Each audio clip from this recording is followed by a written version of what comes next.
자, 이제 244페이지 보세요. 거기 이제 알박기라고 나오는데 이건 이제 주택법에서 나오는 내용이거든요.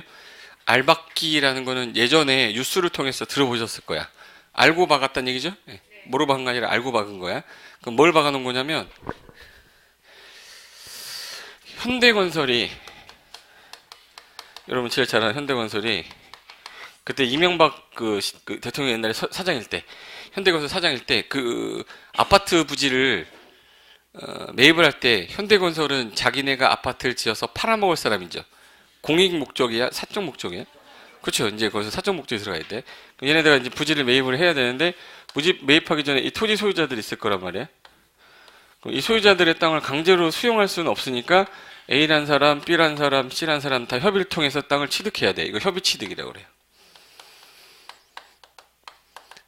협의해서 취득을 했는데 중간에 저 땅을 매입해서 아파트를 질 거를 알면 사람들이 가격을 높게 부를 거 아니에요.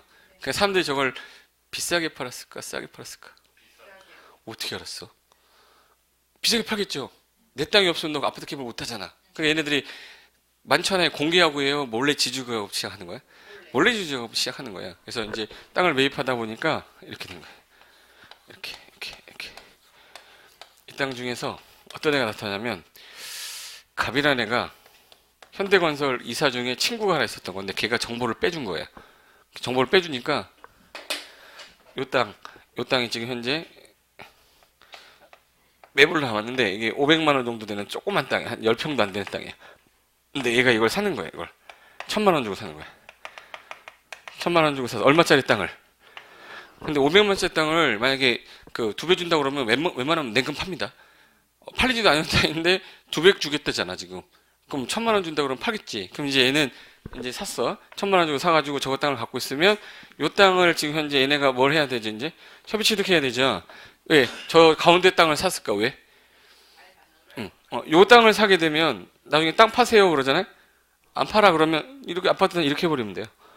근데 얘는 아파트 단지 하려면 어떻게 되냐면 이게 도로가 있으면 진입로를 이걸 수용을 못하기 때문에 진입로를 내비둬야 돼. 그럼 아파트 단지가 이렇게 생겨요.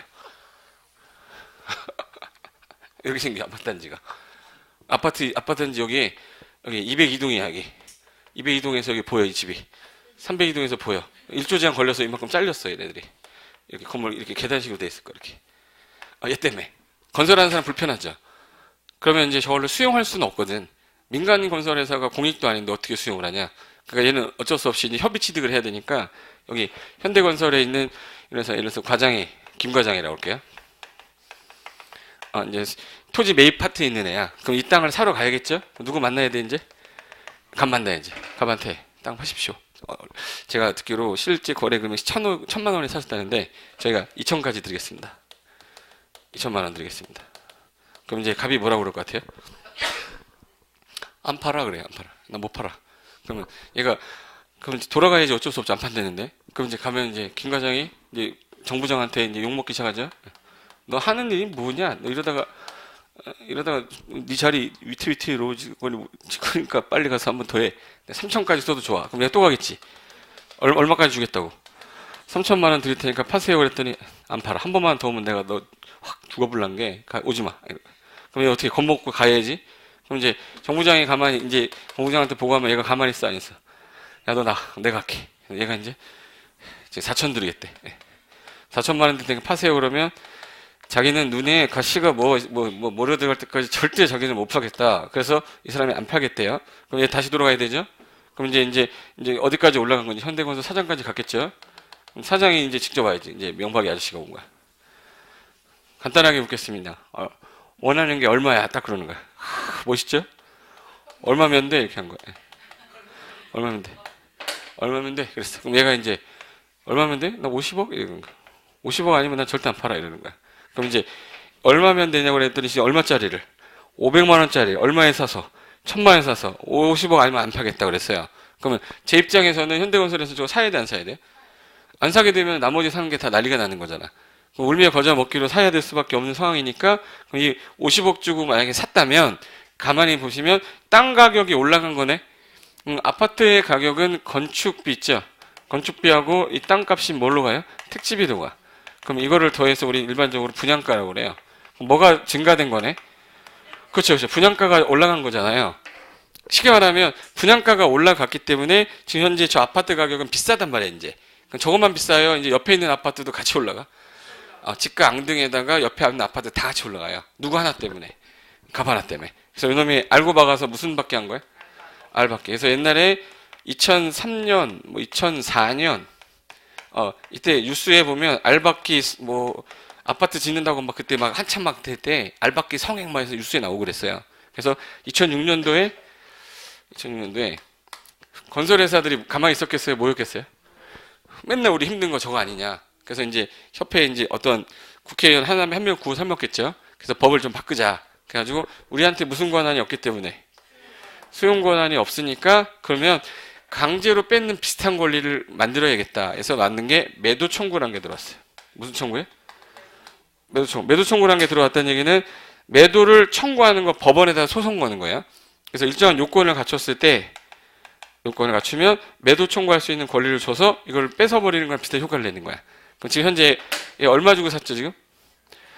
1,000만 원 주고 샀는데 지금 50억이 엄청나게 돈을 먹어버린 거잖아. 그러면 이제 실질적으로 봤을 때 그럼 이렇게 합시다. 이가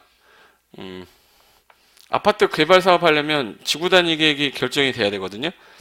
지구 단위 계획이 결정이 되는 요 날부터 날로부터 한 3년 정도 잡았어. 3년. 3년 이내에 이 땅을 만약에 샀다. 얘가 샀다. B는 이때 샀다. 그러면 최근에 알고 산 사람은 누굴까? 얘는 최근에 알고 산 애잖아요. 그럼 이런 애들한테는 매도 청구를 할 수가 있고 이런 애한테 매도 청구할 수가 없다가 맨 처음에 2006년도에 나왔어요. 그래서 이제 최근에 얘가 한 2년 전에 이 땅을 산 거다. 그러면 이제 몇 년 안에 있는 애네? 3년 안에니까 매도 청구 가능하죠. 그럼 이제 강제로 이제 시가를 기준으로 하는데 3월 이상 뭐는 했어야 돼? 협의는 했어야 돼. 협의가 성립이 안 되면 뭘 기준으로? 매도할 것을 청구하면 뺏어주겠다고 그랬어요. 그랬더니 4년 있는 애는 매도 청구 되나 안 되나? 그럼 얘가 이제 100억 불러버리는 거야. 그럼 이게 무슨 의미가 있냐? 그래서 그때 법을 그 다음 2007년에 바꿨어요. 3년 너무 짧다. 10년으로 하자 해서 이거를 10년으로 바꿔버렸어요. 몇 년이요? 지구 단위 아파트 건설 사업 하려고 결정된 날로부터 몇 년 안에 있던 사람한테는 10년 안에 있던 사람한테는 매도 청구 가능하고 여기 이전에 있던 사람들한테 매도 청구 못한다로 바뀐 거야. 근데 이 상태에서 기준을 잡았는데 땅을 매입할 당시에 얘가 요거 땅 2개 사놓고 매도 청구한다는 게 웃긴 거죠. 그 전체 땅 중에 그래도 한 80% 이상은 권원 확보를 해라. 그래서 권원 확보를 몇 프로 이상 하고요. 소유권 확보를 80% 이상 소유권을 확보한 상태에서 몇 월 이상 협의를 했는데 3월 이상 협의를 했는데 협의가 성립되지 않으면 그때는 정당한 보상은 줘야 되니까 뭔 기준으로? 시가 기준으로 매도 청구할 수 있대. 요거 지구 단위계 결정일로부터 몇 년 이전에 있던 사람 빼고 10년 이전에 있던 사람을 제외한 요 안에 있는 사람한테 매도 청구 가능하다 이렇게 바꾼 거예요. 그래서 이제 요 규정이 하나 생겼어요. 2007년도에. 그리고 이제 또 1년이 지났어요. 또 바꿨어요. 11년 된 애가 200억 불러버리는 거야. 무슨 의미가 있냐 이거. 그래서 또 바꾼 게 그러면 권은 확보가 몇 프로인데 80% 이상인데 거의 95% 이상이면 거의 확보한 거죠 이거. 그래서 이제 95% 이상 권은 확보를 하면 몇 월 이상 협의하면 3월 이상 협의를 했는데 협의 성립이 안 되면 뭘 기준으로? 시가를 기준으로 하되 여기는 모든 소유자 이렇게 써놨어요. 모든 소유자. 그럼 얘가 일제시대 때 갖고 있어서도 매도 청구 되는 거야 이제. 그러니까 건설협회는 상당히 자금력도 있고 돈이 좀 많은 애들이겠지. 얼마나 많은 로비를 했으면 법을 바꿔버리고 있습니까? 뭐 공인중개사 협회도 그래야 되는데 맨날 치고받고 싸우기만 하고 있고 그러면 안 되는데 그죠? 일단은 제가 요건을만 물어볼 테니까 대답만 해주세요. 자, 매도 청구하려면 그래도 몇 월 이상 협의는 했어야 되는데 협의할 때 얘네들이 안 판다 그러면 내가 권은 확보 얼마만 일단 하면 된다. 80%. 그럼 이제 이상 하면 시가를 기준으로 하되 그 사람을 봤더니 지구단 결정일로부터 10년 안에 있어. 그럼 매도 청구 가능합니까? 근데 그 전에 있던 사람 못해요. 근데 그 전에 있던 사람한테도 하고 싶다면 권은 확보를 얼마까지 가자. 95%까지 가면 그때는 일단 협의하고 안 됐으니까 무슨 소유자? 모든 소유자. 그래서 이제 시험에 나오면 제일 먼저 뭐부터 구분해야 돼? 80% 이상이냐 95% 이상이냐를 가는 거야. 3월 이상 협의는 똑같죠?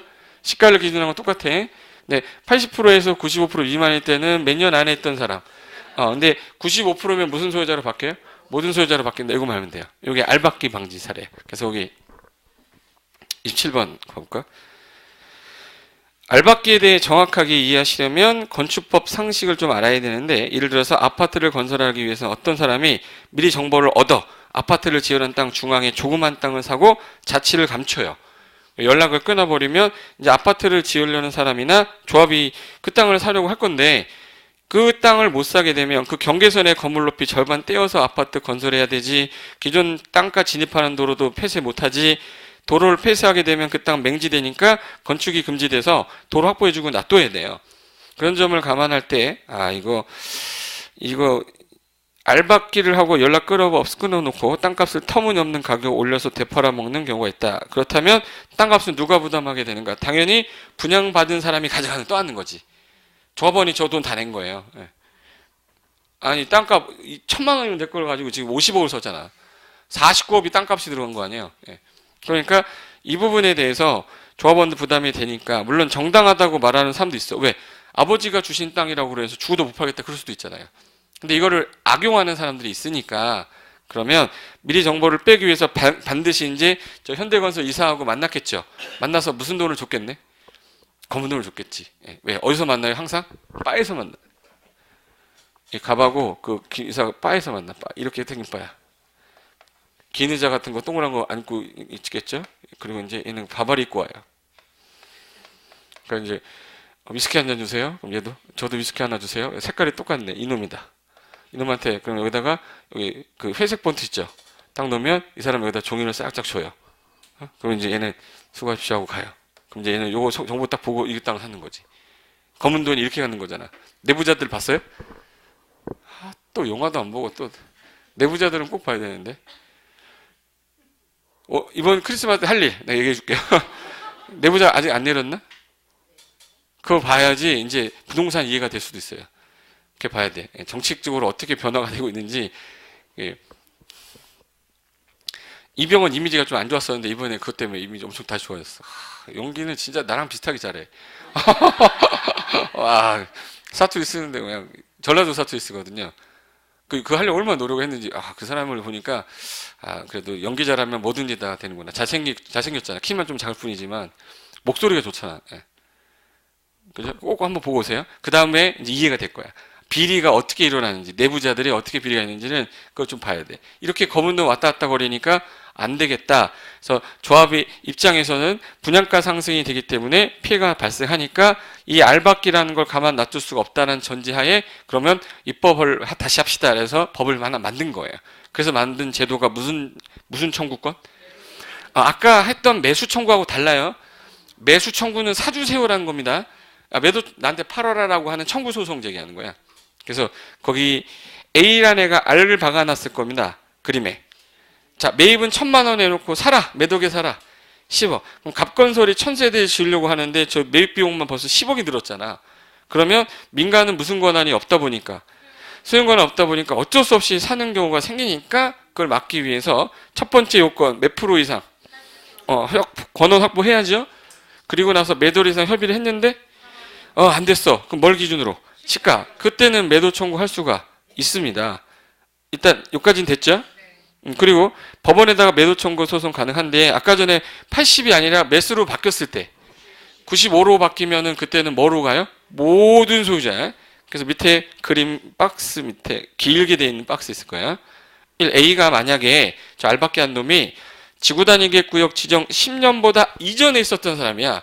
그럼 원래는 매도 청구할 수가 없죠. 근데 두 번째가 지구단위계 구역 지정되기 10년 이내. 그럼 최근에 산 애들이죠.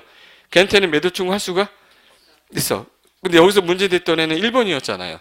그것 때문에 하나 더 나왔던 게, 단 토지의 권원 확보를 몇 프로 이상 하게 되면, 95% 이상 하게 되면 그때는 무슨 소유자? 모든 소유. 모두가 아니라 모든 소유자예요.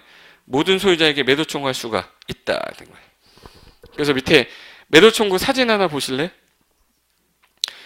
지금 걔 집만 지금 빼놨죠. 건설사장 열받은 거야. 야, 안 사. 내가 이거 50억 주고 왜 사냐? 확 그냥 놔둬. 그래서 지금 현재 얘 땅만 놔둔 거야.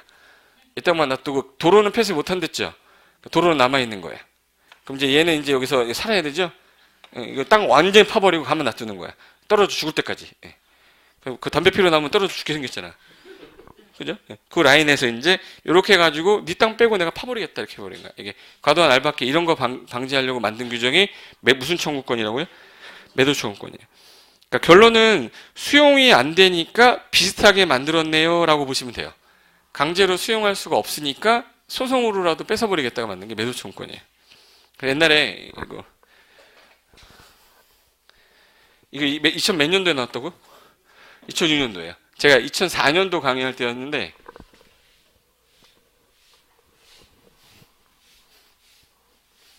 2004년도였어. 여기 혹시 천호동 들어보셨지? 천호동 가면 여기 천호에 여기 현대백화점 큰 거 있고요. 현대백화점 이쪽에 이제 천호대교에 일로 가면 이제 강동 길동 가는 길이고 이쪽에 암사동 가는 길이에요. 여기 이쪽에 이렇게 해가지고 건물이 하나 있어요. 오래된 건물이 있는데 여기가 옛날에 잠실 종로고시라고 있었어요. 종로고시. 여기에서 제가 강의할 때였어요. 2004년도에. 2004년도인데 그 건너편에 살고 계셨던 분인데 그분 을려라고 그럴까? 을려. 여자분이었어요. 여기 단독대 살고 계시던 분이었는데 영파여고 나왔어. 이분. 영파여고라고 아세요? 싸움 잘하는 언니들 여기 다 나왔는데 누구지? 김현정. 김현정 혹시 아세요? 다 돌려놔 하는 애 있잖아. 여기 출신인데 저랑 동갑이거든 걔가. 근데 그때 당시에 그 뒤에서 껌 좀 씹던 애였었어. 약간 여긴 야간이 있었거든. 이브라고 있어가지고 그쪽에서 이제 좀 잘 나가던 애였어요. 얼굴은 되게 이뻐. 등치도 엄청 커요. 근데 이쁘긴 한데 사실 없다고 그래. 이거 없어가지고 제가 이제 그 고등학교 다닐 때 이쪽 뒤 라인으로 가면 애들 막 이렇게 뒤쪽 라인으로 가면 다 삥 뜯겼어요. 어떻게 남자애들 여자한테 삥을 뜯겨요? 그래서 우리는 아예 일로 안 돌아다녔어요. 삥 뜯길까봐. 독서실 여기 있어가지고 맨날 이쪽으로 왔었어요. 저쪽 가면 우선 삥 뜯기니까. 물론 저한테는 삥을 안 뜯죠. 안 뜯는 이유가 일로 안 가니까. 근데 영파여고 출신이었던 분이에요, 이분이. 근데 이쪽에 그때 강의할 때였는데 이 아주머니가 뭘 들고 왔었냐면 이렇게 해가지고 지금 뭐 이거 방송이 뭐 나왔을 때 뭐 누구한테 피해가 있을지 없을지 몰라. 옛날 일이니까. 그때 당시에 뭐라고 그랬냐면 저희 집이 있는데 건설회사에서 자기 땅을 매입을 하겠다는 거야. 그래서 매입을 해야 되는데 다른 분 다 동의하고 매입을 했는데 매도를 했는데 당신만 안 파니까 불축의 손해가 있을 수 있다는 형태의 문서였어요. 그래서 문서 보니까 매입을 만약에 안 하게 되면 매도를 안 하시게 되면 불축의 손해에 대해서는 감수하시기 바랍니다. 뭐 이렇게 써 있었어요. 그리고 밑에 뭐라고 써 있었냐면 이수건설이라고 썼어요. 이수건설 아세요? 이수건설 그 브라운스톤 만드는데. 근데 얘네가 완전 증서를 가만히 보니까 이건 협박이야. 협박이면 이거 갖고 소송 올 수도 있는 거야. 근데 이분이 고민한 건 뭐였냐면 23년 넘게 자기 고등학교 때부터 살았어요. 저보다 나이 좀 그때 당시에 제가 어렸으니까. 근데 이분이 23년 넘게 살았던 집을 내놓고 하는 건 안 된다고 어머니랑 계속 살고 있는데 얘네들 얼마 주겠다고 그랬냐면 2억 4천 정도 준다고 그랬어요. 그 당시에 2억 4천이면 그래도 시세상은 좀 많이 주는 거였거든. 근데 옆집 사람들은 이제 다 주고 두 집인가가 안 파는 상태인데 이 아줌마가 이제 그걸 물어보러 온 거야. 내가 이걸 만약에 2억 4천에 매도를 안 하면 저걸 내가 떠안아야 되냐? 내가 무슨 불축의 손해가 있냐라고 물어보길래 아니 법률에는 그런 거 없다고. 안 파시면 죽을 때까지 걔네들 사업 못 한다고. 그러니까 그 집만 빼고 개발 사업 해야 되니까 뭐 가격은 높은 금액 부르셔도 아무 상관없다고. 근데 이분이 알고 박은 거예요? 알고 박은 게 아니잖아. 무조건 안 파신다고 그러면 걔네가 금액을 부를 건데 최대한 많이 받으시라고 일단 협의하지 마시라고. 무조건 마지막에 힘든 사람이 오게 돼 있다고 그랬거든요. 그때 이 아주머니가 여기 얼마 받았냐면 49억인가 48억 받았어요. 세금 빼고. 그러면 얼마를 더 받은 거야? 내가 이걸 뻥이 치는 게 아니라 저는 그 아주머니가 받은 금액 그 통지서도 봤어요. 48억이야. 그래가지고 이분 자격증 따가지고 하남시하고 저기 어디야 길동에 무슨 항아리 불고기집인가 그 삼겹살집 같은 거 그거 하고 큰 거 길가에 한 1층 이렇게 해가지고 하고 하남시하고 거기서 2개 중개사무소 하고 계세요. 지금도 하고 계세요. 그 돈 받아가지고 한 거야. 그럼 나한테 뭐라도 해야 돼. BMW라도 뭐 하나 사줬어야 될 거 아니야. 전화 오면 항상 고기 먹으러 그래. 내가 뭐 고기 환장했어요? 나도 내 돈으로 사 먹을 수 있는데, 근데 그분이 강하게 나가려 했더니 되게 강하게 나갔나 봐요. 저렇게까지 받을 줄 몰랐어. 그냥 죽어도 안 파겠다 막 그러니까 50억까지 불렀겠지. 근데 50억 부르는데 좀 낮춰가지고 하고 세금 빼고 남는 게 아마 꽤 많이 남았을 거야. 그러면 이분 입장에서는 잘 봐요. 여기가 지금 현재 없어졌거든요. 그쯤 가면 여기 브라운스톤 올라 있거든요. 오피스텔인가 브라운스톤 이렇게 돼 있을 거야. 근데 이게 이수건설에서 매입할 때 매입 금액이 높았어, 낮았어요? 그러니까 분양가가 높아서 공실이 장난 아니게 많았었어요. 저게 그 당시에 분양하고 2005년도에 공실 되게 많았어. 분양가 높으니까 안 산 거야. 근데 시간이 지나니까 다 이제 팔렸겠지. 지금은 다 입주 다 됐어요. 근데 그 많은 돈 다 누가 챙기신 거야? 을려가 챙기신 거야. 근데 이 아주머니 을려 챙겼죠. 그래서 여기 쪽에서 고깃집 하는데 고깃집이 불탈 준비가 돼야 되는데 고깃집이 너무 잘 돼, 장사가. 이수건설에 내가 관계자였으면은 밤길 조심하십시오 그랬을 거야. 너무 많이 가져갔잖아. 근데 알고 박은 거예요? 모르고 박은 거야? 모르고 박은 상태인데 지금 알박기라고 할 수 없잖아요. 근데 좀 전에 말했듯이 만약 이게 2004년도였으니까 이게 만약 2007년도 왔잖아요. 저 아줌마 23년 살았다면서. 근데 권은학법 95% 이상이면 무슨 소유자? 매도 청구 당할 뻔한 거예요. 근데 이 법이 생기기 전이니까 받아도 되는 거지. 제 말 이해된 거예요? 그러니까 현재 법이 현재 나를 건드릴 때 나를 건드릴 수 있는 건지 없는 건지 판단이 되면 요거는 이제 이 법상에서는 아무리 해도 나한테 될 수 없다. 그때는 세게 나가는 거고 좀 이따가 무슨 청구 들어올지 모르니까 그럼 적당히 좀 하다가 좀 더 받고 나가는 게 맞아요. 매도 청구면 시가로 그냥 매도 청구 들어오니까 시가보다 좀 더 받으려면 협의하다가 중간에 그럼 이거 이상으로 주십시오. 그럼 나갈게. 그럼 내가 빨리 나갈 테니까 그 돈에만 송금해 주시면 바로 나가겠다. 그러면 더 받고 나가는 거죠. 그 판단은 본인이 하는 거야. 근데 2006년도 오면서 이 규정이 뉴스에 2006년도 하면서 뉴스에 많이 나왔을 거 아니에요. 그래서 알박기가 없어졌단 말이에요. 이때부터 아마 알박기라면 못 들었을걸? 뉴스에서. 이 규정 생겼으니까 알박기가 안 나오니까 사람들이 이 내용에 대해서 이제 다 알 거 아니에요. 아니까 이제 사람들이 악용하는 게 10년이란 단어 있었잖아요, 이거. 그럼 10년 이전에 있던 사람들은 무슨 소리를 써도 매도 청구 못 된다는 규정이잖아요. 그래서 이 사람들이 자꾸 알박기 또 하는 형태로 가니까 어떻게 해?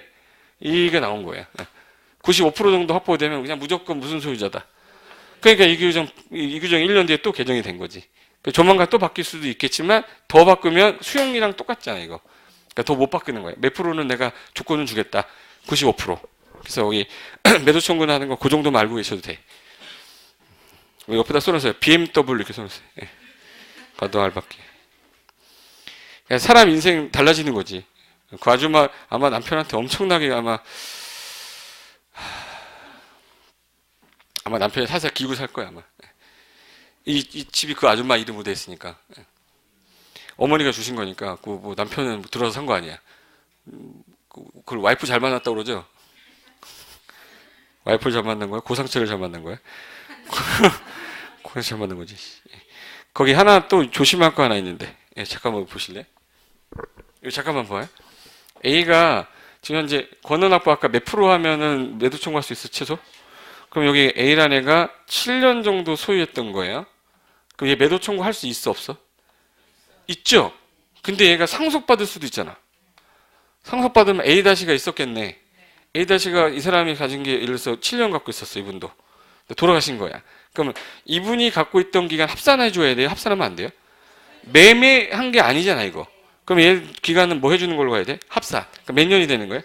그러니까 얘는 매도 청구할 수가 없다 되는 거야. 그래서 상속으로 인한 경우에 직계, 존속, 비속, 배우자한테 상속을 받았다면 상속에 받은 그 기간을 뭐 한다? 포함하여 계산한다 이렇게 됐어요. 볼까? 거기 1번 매도 청구 그림 그 사진 맨 밑에 있는 사진 왼쪽에 매도 청구자라고 보이시죠? 찾았어요? 사업계획 승인 얻은 사업 주체는 다음 각호에 따라 해당 주택 건설 대지 중에 사용할 수 있는 권원을 확보하지 못한 대지의 소유자에게 그 대지를 아까 뭔가? 시가 이런 뭐야? 시가 매도할 것을 청구할 수 있습니다. 그런데 이 경우 매도 청구 대상이 되는 대지의 소유자와 사전에 매도 이상 협의를 하시고 3개월 이상 협의를 하셔야 되고 3월 이상 협의를 할 때 요건이 1번 주택 건설 대지 중 몇 프로로 나왔네? 그럼 얘는 무슨 소유자라는 단어에다가 밑줄 치면 돼요? 그렇죠. 모든 소유자한테 매도 청구 가능합니다.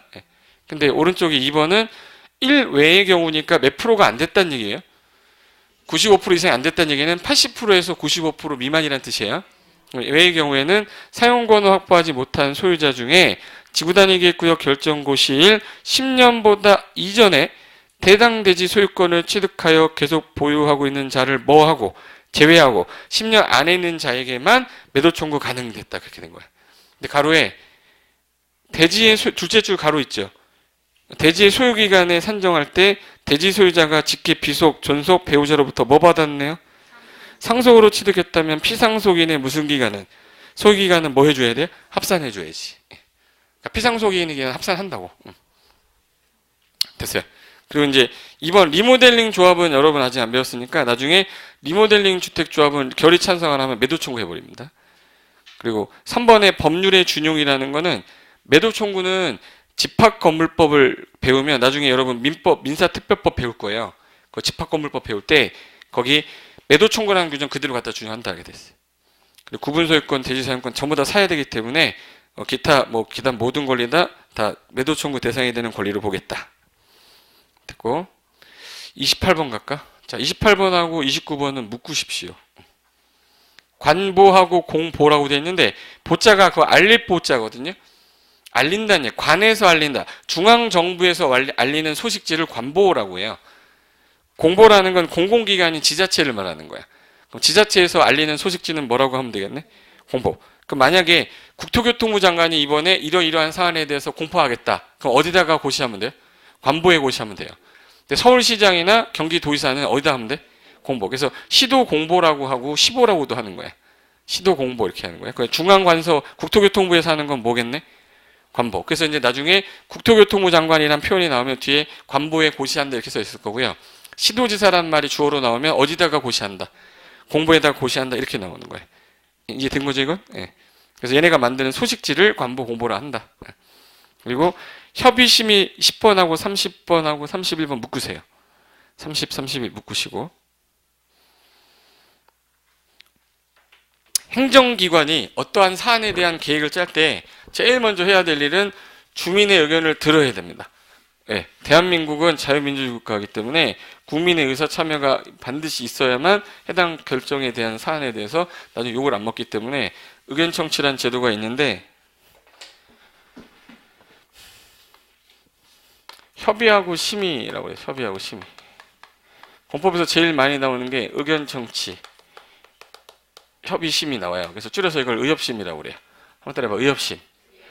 한번 협의심, 심협의, 의심협. 어느 게 제일 편해요? 그걸로 기억해도 의협심으로. 의견 청취가 돼야 결정된 사안에서 결정하기 전에 결정권자가 잘 모르니까 관할 행정기관장, 동급기관장하고 얘기해야 돼. 그걸 뭐부터 하는 그래? 협의. 협의가 되면 이 결정권자는 해당 지자체 장들이기 때문에 그 사람들이 도시계획과를 나온 거나 건축과를 나온 사람이 아니기 때문에 전문기관인 기구를 둔 거야. 도시계획과 관련됐다 그러면 도시계획 관련돼서 위원들을 25명을 뽑아놓고 이들을 모아놓고 회의하는 거예요. 그래서 이 위원들이 학식 있는 사람들로 구성이 되어 있기 때문에 사전에 결정하는 권한자한테 들어가기 전에 여기서 심의가 통과가 되면 이 사람은 결정을 하면 된다. 그래서 주는 기구가 뭐야? 심의기구야. 그래서 이걸 도시계획위원회라고 그러고 건축은 건축위원회라고 그래요. 그럼 이제 심의기구가 국토교통부에 쓰면 앞에다가 무슨 글자 쓰면 되겠네? 중앙도시계획위원회 쓰면 되고 시도시군구에 있다 그럼 뭐라고 쓰면 돼? 지방도시계획위원회 이렇게 하면 돼요. 그래서 여기 협의부터 볼까? 행정기관이 어떤 행정계획을 승인한다 또는 결정한다 하기 전에 관계행정기관장과 계획안에 대하여 이야기하는 것으로 주로 동급 간에 행해진다. 동급 간이라는 얘기는 한번 해볼까? 이 사람이 국토교통부 장관이에요. 국장이면 중앙하고 지방하고 이 사람은 중앙행정기관장이에요. 지방행정기관장이에요. 그럼 누구랑 협의하면 되겠네? 중앙행정기관장과 협의한다 이런 말이 나올 거고요. 만약에 서울시장이다. 서울특별시장이 결정한다 그러잖아요. 그럼 이 사람은 중앙관서장이에요. 지방자치단체장이에요. 그러면 지방행정기관장과 협의한다 그래서 이 단어만 바뀌는 것 뿐이에요. 국장이면 무슨 단어 나오고 중앙, 시도의사, 시군구 나오면 뭐야? 지방이 나오는 거예요. 뭐 외우지 않아도 돼요. 급수 정도는 알 거니까. 그래서 동급 간에 할 때 협의한다. 그리고 마지막에 뭐를 통과해야지 된다. 심의기구. 마지막으로 통과해야 해당 계획이 확정이 되는데 주로 도시계획은 도시계획위원회, 건축계획은 건축위원회, 주택은 주택정책심의위원회, 농지법은 농정심의라고 하다가 지금은 농업, 농어촌, 발전, 식품 정책심의위원회인가? 뭐 되게 길어요. 그러니까 의원회가 하나 있구나. 마지막에 결정하기 전에 뭐 통과돼야 된다. 심의. 그거 말하면 돼요. 그리고 제일 중요한 거 하나. 아까 의협심에서 심협의였어요? 그럼 의견청취라는 건 주민 의견을 들으란 얘기거든. 주민 의견을 들어야 되는데 하나가 공청회가 있고 공람이란 게 있어요. 한번 표현하는 거 잘 들어보세요. 공청회란 거는 사람들을 모아놓고 그 계획을 짜기 전에 이러한 내용에 대해서 의견 한번 들어보겠습니다가 공청회예요. 사람들 모아놓고. 근데 공람이라는 건 공적 장부 자체를 우리한테 뭐 시키는 거예요? 열람시키는 거야. 와서 보고 의견 있으면 의견서를 작성해서 제출하는 거예요. 결론은 의견을 제시하는 게 얘는 들어보는 거고 얘는 보여주는 거죠. 얘는 뭐 하는 거야 지금? 들어보는 거. 얘는 보여주는 거. 들어보고 의견 듣고 보여주고 의견 듣는 거야. 어느 게 우리가 더 자세하게 볼 수 있겠네? 그죠? 내가 더 자세하게 참여해서 의견 제시하는 건 뭐야? 공람이야. 공청회 때는 이런 사안에 대해서 얘기해놓고 바로 끝내면 이것으로 공청회 마치겠습니다 하고 그러니까 가버려요. 그러니까 어느 게 더 적극적으로 들을 수 있네? 그럼 얘가 더 적극적인 거고 얘는 소극적인 거야. 그럼 계획 중에 나랑 관련 있는 계획이 있을 거 아니야. 나랑 관련 있는 걸 구속적 계획이라고 그러고요. 나랑 관련 없는 걸 비구속적 계획이라고 그래요. 그럼 이제 요거 한 번만 알면 되겠네. 나랑 관련이 없는 계획은 들어보고 끝내야 돼요? 보여주고 끝내야 돼? 그래도 들으는 봐야 될 거 아니냐. 나랑 관련 있는 계획은 와서 직접 뭐해? 보라고. 그래서 구속력이 있는 계획은 전부 다 공람이란 말 쓰는 거야. 근데 시험장 가면 이 두 개의 위치를 바꿔놓고 내는 게 시험 문제예요. 그러니까 비구속이냐 구속이냐는 기본 이론 처음 들어간 날 우리 1월 달에 첫 진도 나갈 때 제가 할 거예요. 근데 들으는 보고 가야 돼. 용어정이니까 일단 공청회에 있는 사람 모아놓고 들어보는 거, 공람 와서 뭐 하는 거? 보는 거. 어느 게 더 적극적으로 우리가 참여할 수 있는 거다. 공람. 그럼 공람이라는 건 구속력이 들어가는 계획에서 나온다. 나중에 도시군관리 계획이라고 배우면 걔가 구속적 계획이에요. 그래서 걔는 기초조사한 다음에 주민 공람이란 말이 나와. 근데 비구속이면 뭐가 나와요? 공청회로 바뀌는 거예요. 그래서 여기 공청회 한번 볼까? 자, 공청회는 들어보는 거니까 나랑 관련 있는 거 없는 거? 없는 거. 비구속적 계획에서 주로 수립할 때 장소를 택해서 주민 의견을 한번 청취한 형태로 간접적 의견 청취에 해당한다. 주로 광역도시계획, 도시군 기본계획 비구속이거든요. 걔네들은 무슨 청회가 나와요? 공청회. 나랑 관련 있는 계획이 도시군 관리계획인데 걔네들은 거기 그림 보세요. 공람. 자, 여기 무슨 땡땡도로 결정 열람공고라고 돼 있죠. 요 위반한 사안에 대해서 와서 보세요라고 사람들 4명이 보고 있죠. 그리고 의견이 있으면 의견서를 제출해서 걔가 의견 제시하면 통보를 얘네들이 해주는 거예요. 60일 안에 통보해주는데 그거에 대해서 직접 열람을 했기 때문에 그래도 구속력이 있는 계획일 때는 보여주는 게 맞다. 그래서 구속력 있는 계획일 때는 뭐 한다? 공람 이런 말 쓸 거예요. 여기까지 됐죠? 네. 그래서 주로 행정청에서 쓰는 표현들이 이렇다. 뒤로 한 장 넘겨보세요. 자, 뒤에 넘기면 34번에 토지개발의 진행 상태를 알려주는 표식물이라고 하나 나올 건데 혹시 길 가다 보면 이렇게 해서 이렇게 깃발 이렇게 있는 거 본 적 있어요? 빨간 색깔 깃발, 노란 색깔 깃발, 하얀 색깔 깃발 이런 거 있을 건데 현재 진행 상태가 어떠냐라고 보여주는 거예요. 원래 칼라로 나오면 그 흰색깔 깃발 있죠? 이 흰색이 아니라 빨간 색깔이에요, 이거. 근데 칼라라서 지금 흑백으로 나올 때 흰색으로 나오려는데 그러니까 흰색이면 수용이 끝났다는 얘기고요. 노란 색깔 나오면 현재 보상인데 보상이 협의가 안 되고 있다 그 얘기고 파란색 나오면 진행 중인 거, 빨간색은 끝난 거, 보상 완료된 거. 그리고 말뚝 박았으면 사업 진행 중인 거예요. 근데 대부분 무슨 색깔일 때만 봤죠, 여러분들은? 빨간색은 많이 봤죠. 빨간 색깔이면 토지 보상이 완료돼서 좀 이따 도로로 들어갈 땅을 말하는 거예요. 그래서 도로 주변 따라 이 색깔 들어오면 저 보상 끝나가지고 좀 있으면 도로 될 땅입니다 이렇게 하시면 돼. 근데 노란 색깔 붙어 있으면 좀 시간이 다소 걸린다고 보시면 되고. 그래서 그런 것들을 뭐 써는 표식이니까 참고로 알고 계시면 될 것 같고. 그리고 밑에 부동산 공법 기본 산식에서 우리 평을 제곱미터로 환산하는 거 했던 것 같은데 했죠? 기억이 안 날 뿐인 거야. 예. 한 거 같기만 하죠 지금. 예. 물어봐야지. 다 끝났어.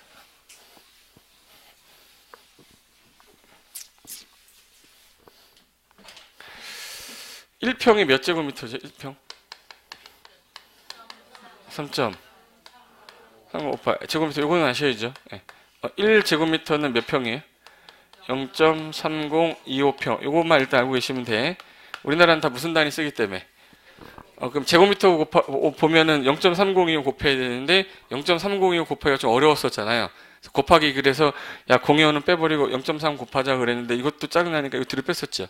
그래서 3 곱한 다음에 나온 값에서 소점 앞으로 한 칸 붙인 다음에 뒤에다 플러스 2 하면 맞는다고 그랬어요. 그러니까 그냥 제곱미터 보면 곱하기 몇만 하시면 돼요? 3만 하시면 돼. 들어봤죠? 예. 그래서 여기 이제 평을 제곱미터로 환산하는 거 가끔 가다가 중개사법에서 냈었어요, 옛날에. 지금은 다 제곱미터로 다 나오기 때문에 환산하는 게 의미가 없어서 안 되는 거예요. 근데 우리는 실무 나갈 거니까 알고는 있어야 되기 때문에 거의 247부터 뒤에 넘기시면 249배까지 해서 거기 제곱미터를 평 환산하는 이유랑 목적이랑 그 제가 다 써놓은 거니까 시간 나실 때 한번 읽어두시면 사고방식의 지적 수준이 좀 올라갈 거예요. 그러니까 자기 지적 수준을 올리기 위해서 한번 읽어보시고 시간 없으면 안 읽어도 돼. 크리스마스 때 할 일 없잖아. 어차피 애인도 없는데. 그러니까 집에서 이거나 좀 보시고 내부자들 보고 나서 한번 읽어보세요. 그리고 거기 249페이지 30평형대 아파트라고 돼 있죠. 그 평형대하고 평은 다른 거랬어요. 평하고 평형이라는 말을 쓸 때 어떻게 구분했었던 거냐면 평은 순수한 면적을 얘기하는 거예요. 평형은 분양 면적을 얘기하는 거예요. 예를 들어서 주거 전용 면적 그러면 전용 면적 몇 평이라고 그러냐? 24평이다. 그리고 공용 면적이 만약에 8평이다. 더하면 얼마죠? 32평형이라고 그러는 거야. 무슨 말이냐면 평형이라고 그랬죠. 그러니까 주거 전용 면적 24평이고 공용 면적이 8평입니다. 더하면 몇 평이에요? 32평. 그럼 분양할 때 몇 평형짜리 아파트야? 32평형이라고 그러는 거야. 평형하고 평이 다른 말이에요. 32평형 그러면 전용 면적 몇 평에 공용 면적 몇 평짜리를 말하는 거야. 근데 그냥 우리가 24평, 뭐 32평 그러면 그 면적만 얘기하는 거예요. 말 이해되는 거지? 그래서 제가 그때 아파트하고 오피스텔 얘기하면서 했던 거야. 아파트는 전용률이라는 게 몇 프로였었지? 전용률. 주거 전용 면적이 차지하는 비율. 아파트, 오피스텔 50%. 그래서 만약에 분양 면적 중에 분양 면적이 30평형짜리다, 30평형짜리다. 분양 면적이 30평형짜리다라고 했을 때 평형이라고 했으니까 여기 뭐하고 뭐가 들어있겠네요? 주거 전용 면적, 공용 면적 들어있을 거 아니에요. 그 중에 전용 면적이 차지하는 비율이라는 뜻이에요. 아파트 몇 프로? 80%. 그러면 38에. 그럼 24평이고 나머지가 6평이죠. 얘가 전용 면적, 공용 면적인 거야. 그 두 개 더해서 뭐 몇 평이요? 32평 이렇게 하는 거지. 이해된 거예요? 그러면 50%야. 오피스텔은. 얘는 전용률이 50%인 53. 전용 면적 15평에다가 공용 면적 6평에다가 주차장이 9평이에요. 더하면 몇 평이야? 예, 주차장이에요. 근데 오피스텔은 주택이 아니죠. 그래서 얘네들이 여기다가 주차장 집어넣으면서 평형대는 올려놓고 평당 분양가 떨어뜨린 거야. 무슨 말인지 알겠죠? 그러니까 얘는 30평인데 지금 몇 평이네 지금? 15평이니까 전용 면적 15평짜리니까 24평 아파트랑 거의 비슷한 거예요. 그러니까 평형은 몇 평형인데 근데 실질적인 아파트는 24평형 아파트랑 거의 비슷한 거야. 그래서 평형이라는 말을 쓸 때에는 현재 무슨 면적을 말하는 거다? 분양 면적. 평이란 말을 쓰면 면적을 얘기하는 거예요. 그래서 거기 30평형대라고 그랬으니까 얘는 그러면 전용 면적이 38에 24, 24평에다가 공용 면적 6평짜리 아파트는 내부도를 보면 이렇게 됐다 해서 뒤로 넘겨보실래요? 아까 한 것 같은데 그 왼쪽에 2베이, 오른쪽에 3베이 나왔죠? 2베이 같은 경우 맨 밑에 침실 1하고 거실 보이세요? 그러니까 2베이야, 발코니 쪽에. 근데 3베이는 침실 3, 거실 하나, 침실 1 있죠? 걔네들은 방이 그 창문에 있는 그 방의 개수가 3개잖아요. 그러니까 3베이인데 가만히 보시면 2베이 보시면 현관이 어디 있는지 한번 찾아볼래? 숨은 그림 찾기인데. 현관. 몇 시 방향이냐면 3시 방향 있죠? 현관. 열자마자 거실이니까 환하잖아 지금. 근데 3베이 보시면 현관이 어디 있는지 보실래? 10시에서 11시 방향에 현관 있죠? 10시, 11시 방향에 현관 있죠? 그 문 열자마자 앞에 침실 3이 문이 닫혀 있으면 깜깜하댔잖아. 거실로 나와야지 환할 거 아니에요. 그러니까 얘는 약간 어두운 거야, 문 열자마자. 그래서 그 누구지? 이휘재에 사는 집 나오죠. 저기 송도에 있는 집 나오죠. 거기가 그 4배인가 5배예요. 그러니까 걔 집의 일부 거실만 나오잖아. 그러니까 걔 방 가다가 중간에 보면 방 하나 있고 또 방 하나 있고 또 방 하나 있고 거실이에요. 그러니까 복도식으로 돼 있는 데 있잖아. 이게 5베이야. 그러니까 거실이 되게 작겠지. 그러니까 이휘재 집 되게 없어 보이잖아. 작아 보이잖아. 실질적으로 되게 큰 평수예요. 근데 다평수가 다 나온 게 아니잖아. 들어오는 현관하고 그거만 촬영이 돼서 그런 거야. 그게 4베이, 5베이. 그래서 밑에 1, 2, 3, 4, 5, 6, 7은 나중에 여러분 중개업 하실 때 그 뭐라고 하지? 설명할 때 왜 2베이가 좋은지 3베이가 좋은지에 대한 설명을 할 때 브리핑 할 때 쓰시라고 제가 써본 거예요. 잠깐만 거기 들어보세요.